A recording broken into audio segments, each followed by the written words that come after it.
Whatever is built around you is meteorology. I see. Because you happen to find yourself within the atmospheric scope. So realize we are a science-inclined institution under the Ministry of Communication. Yes. You have to be blamed. You can't blame it. You can be sued. You can go to jail. The backlash alone. If you are fortunate enough and there are no storms, you are good to go. Okay. Because when there are storms, that is where you find yourself wanting.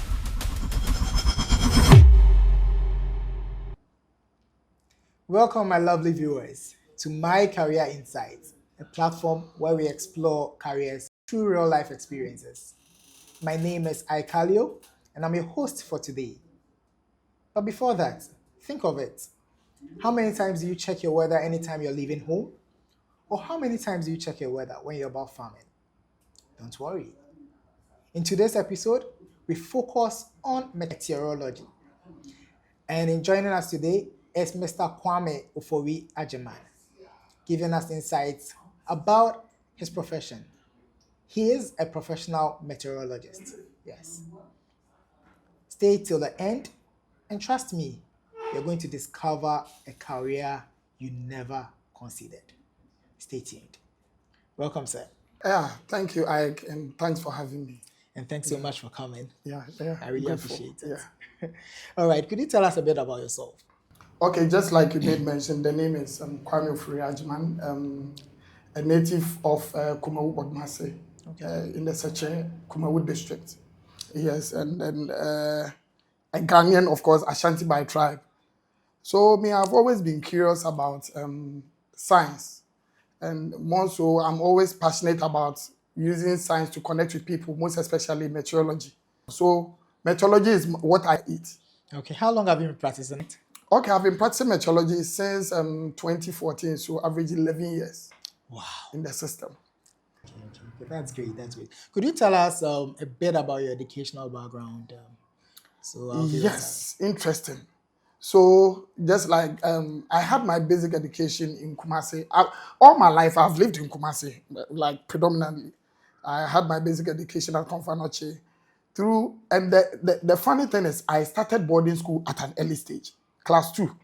So I never had that interaction with my parents. They had already traveled. So from Konfanoche, class 2, through to St. Augustine's College in Cape Coast. Then I further to KNUST. Right from Kwame Nkrumah, I happened to do my national service with the agency, Ghana Meteorological Agency, which of course, that is where I find myself now. Pursued my master's in geoinformation sciences at University of Ghana.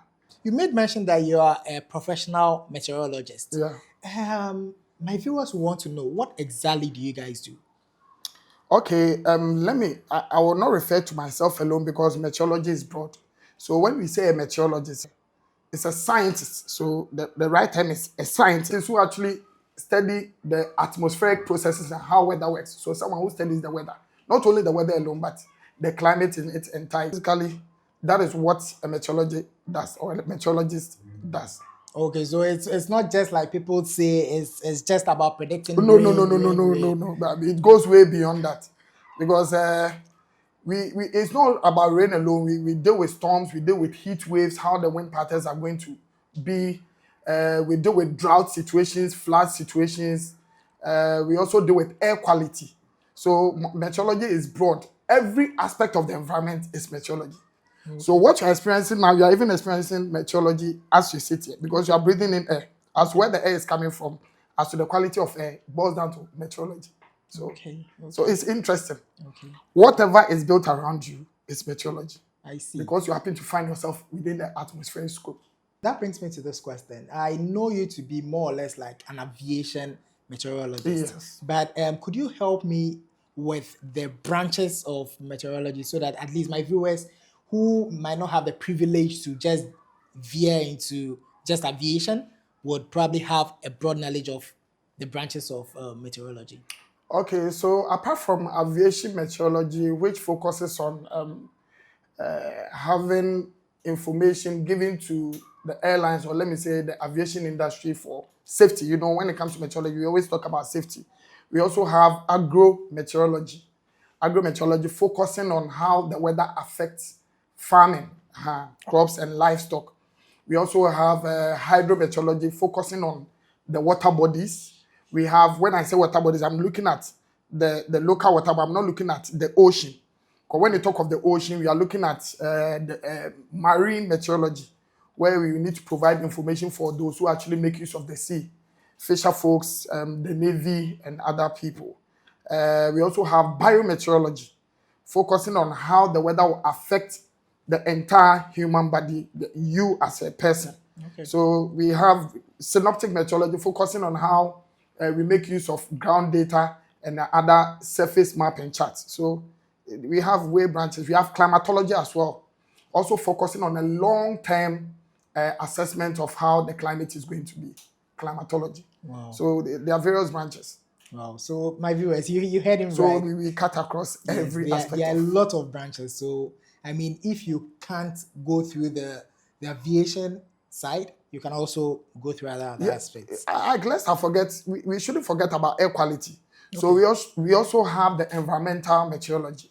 Okay. Focusing on air quality, air pollution.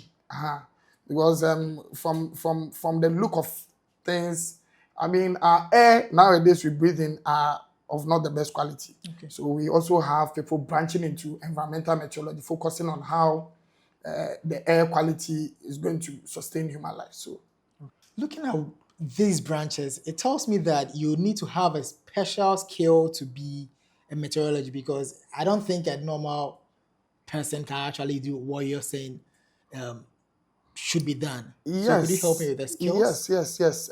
Before you can be a meteorologist, you need to have a strong background in physics, okay, mathematics, IT. You know, we are in the technological world, so definitely IT, you can't get rid of IT. And most importantly, your geography. You should know your geography. You should have the ability to communicate.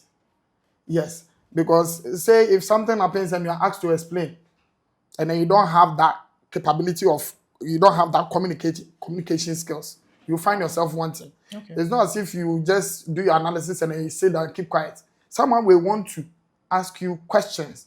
Why did this happen? Why did that happen? You need to have that communication skills. Someone might intimidate you. You still need to have that communication. You need to be a critical thinker as well.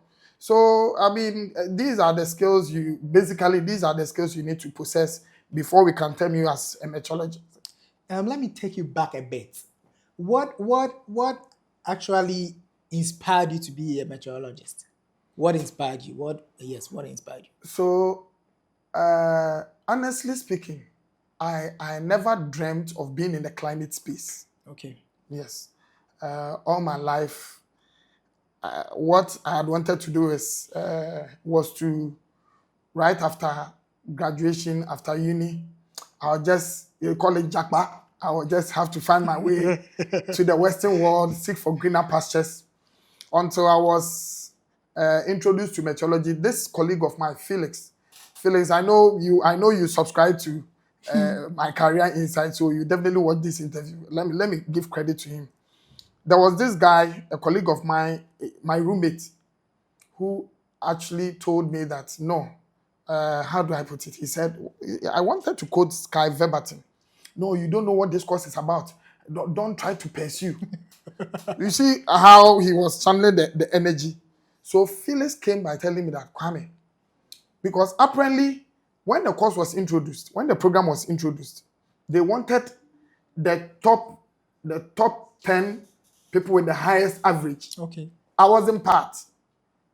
So Felix came and said, Kwame, do you think if this program was that useless, they will seek for top 10 people with the highest average in the physics department? No. So I think there's something at stake. And we delved much into it and realized that, so the collaboration was established between Ghana Meteorological Agency, University of Leeds, and KNUST.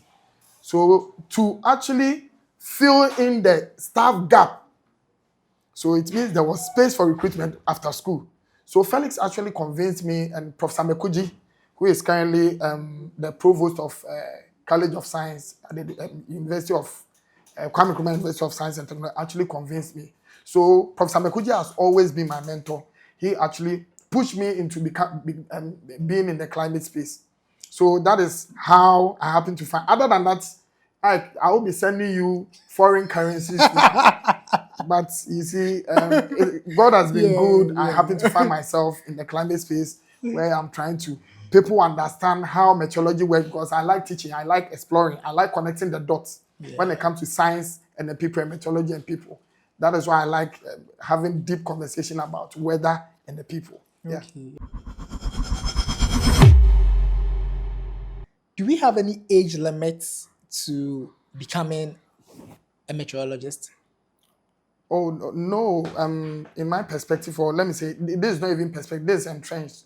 We don't have age limit. So far as you enter into KNUST, you pursue on the related program that will qualify you to be a meteorologist. You are good to go. So if you are even 40 years, 50 years, you can pursue meteorology. If you pursue mathematics, physics, environmental science, meteorology and climate science, computer science, you can find yourself in the climate space or in the meteorology space, except for the fact that you might retire early. That one, you can't do anything about it. Yeah. But you can also go into consultancy to an extreme level, go into consultancy. So if you feel, but consultancy, you will have to have an in-depth knowledge and experience. So let's say if you are 50 years and then you pursue on meteorology, you happen to find yourself in the climate space. So you will not gain that much experience, because even in Kumasi, before you even get to know how the weather works in Kumasi, it will have to take you time. Yeah. So you've been in Accra, right? Yeah. Yes, you realize how Accra weather is and how Kumasi weather is. Yeah, two different Yes. Yeah. So you need to have an experience within the terrain before you can qualify yourself as an experienced meteorologist. Other than that, there's no age limit. You made mention that you went to KNUST. Yeah.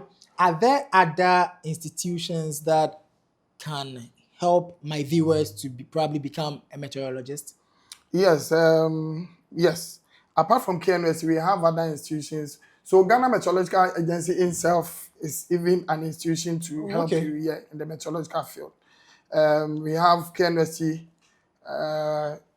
University of Energy also has a course related to meteorology, that is atmospheric science and climate change. I think UCC is also doing a program about meteorology and atmospheric science. And apart from that, there are other foreign institutions. I mean, because as a result of WMO, World Meteorological Organization has training centers, across the world. And if you want to champion your agenda through the Western world, we have institutions like that. Nanjing University, we have universities in Italy, we have that of ones in Korea, even in Algeria, Nigeria, Senegal, and so there are lots. There are lots, yes. Okay, so tell me about your first day. How was your first day like? Oh, my first day on the bench. So when I say on the bench, as a meteorologist, when you absorb, it's not that you are absorbed and then you just start working. You need to undergo in-service training. So right after in-service training, there's this person who happened to actually teach me. He's in the person of David Periosika. He used to be on GTV. For those who are abreast with GTV production when it comes to weather presentation, David Periosika has been one of the dominant faces when it comes to presentation of weather. So right after me being posted to Takrady Air Force Base, Perry, I understudied Perry. So on the first day, you will not start, because you will see airlines, so you are looking at, so how is Perry organizing these aircrafts in terms of giving them the weather update? So Perry will allow you to draw streamlines, which of course the system, the computer will actually generate for you. Perry would want you to understand how the computer actually generated. So you'll be drawing, he will print the raw material for you. You have to draw all those streamlines, how pressures are faring. You'll be doing your circles. Perry will tell you, no, you have to go this way, follow the wind. Then you are like, you do it until you get to perfection. I had this colleague of mine, Joshua, somewhere in Accra, and Felix, who is also a naval officer in the UK. Okay. They actually were there because they were doing their service, but then we had completed our service. So they were there, so they were abreast with the streamlines. So when Perry gives you the task, Joshua will come to your aid. No, the whole concept is full. So I was actually taught by a junior colleague. Okay. Yes, so Joshua and Phyllis actually made me understand the concept of streamlines, where you draw your pressure bars, ISO bars, and then. So my first day was more like you won't go to the bench, you won't transmit for now, because there are so many information you have to transmit to the airline before you consider it as safety. So my first day was kind of hectic because you are still working. You are not going to the bench. You are not transmitting any information to the airline because we are looking at safety. We are looking at how delicate the office is. So that was my first day, kind of, hectic, pressured. So I was kind of pressured during my first day at work. You made mention of the fact that agencies recruit and blah, blah, blah. Is it easy to find a job as a meteorologist? Yes. Let's say someone who probably goes to school, goes to yes. this institution. So you are referring to the Ghanaian perspective, right? Yeah. Yes. Meteorology now is competitive because job openings, when it comes to the government agencies, are very difficult, and especially, just like I said, in the government institutions. But the opportunities in the aviation industry, the agriculture industry, disaster management industry, the environmental industry. So it's not always about Ghana Meteorological Agency. We happen to be the hub of meteorology. No, there are other opportunities. And more so because of the demand, because of climate change, there's that high demand of recruiting experts in the meteorology and climate field. Okay. So, but for the government agency, it's not easy. It's very competitive. Yes, but you can find yourself in various departments, disaster, aviation, even in the farming business. So let me say the agro business, environmental business, where you happen to find yourself at EPA. So anything dealing with the environment, you can happen to find yourself. But in the government system, it's very competitive. It's not as easy as people think. You come and then no, you are just absorbed. No, it's not. It doesn't work like that. So you can advise someone to actually pursue meteorology, Of thinking course. that he could veer into other areas. Yes. Yeah. Even air quality, air pollution. Yes. Anything that happens to deal with the environment, you can find. Even in district assemblies, because we have NADMO personnel in this district assemblies. Yes. So NADMO, disaster risk management. You can. So that is why we have a serious collaboration with NADMO. When it comes to one of our biggest stakeholders, when it comes to the issue of weather and climate, NADMO has been one of our biggest, aside civil aviation and airport company.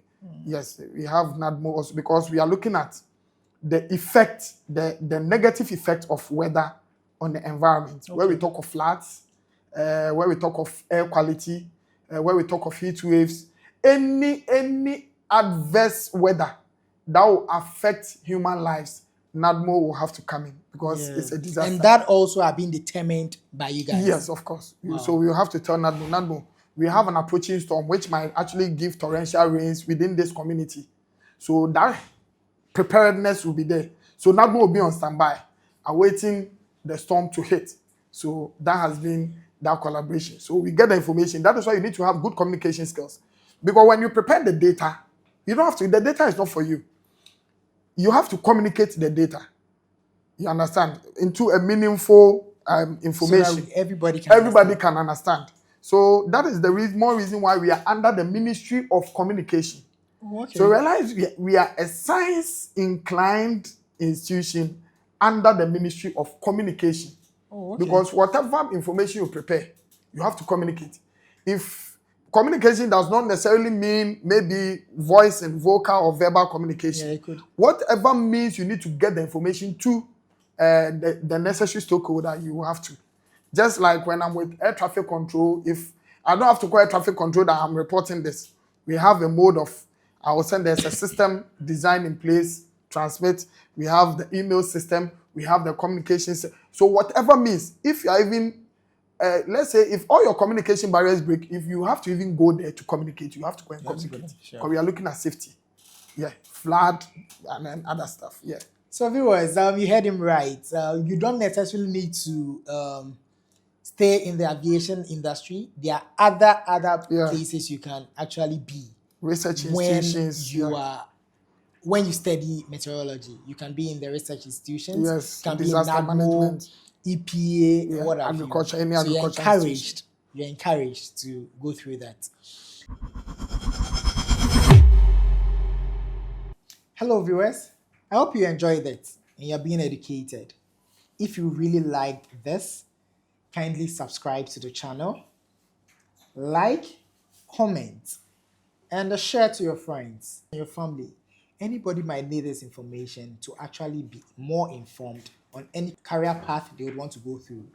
Join us in the part 2 of this section, where we'll be delving into the weight of being a meteorologist, some challenges he has faced, some memorable moments he has also faced as a meteorologist. So stay tuned.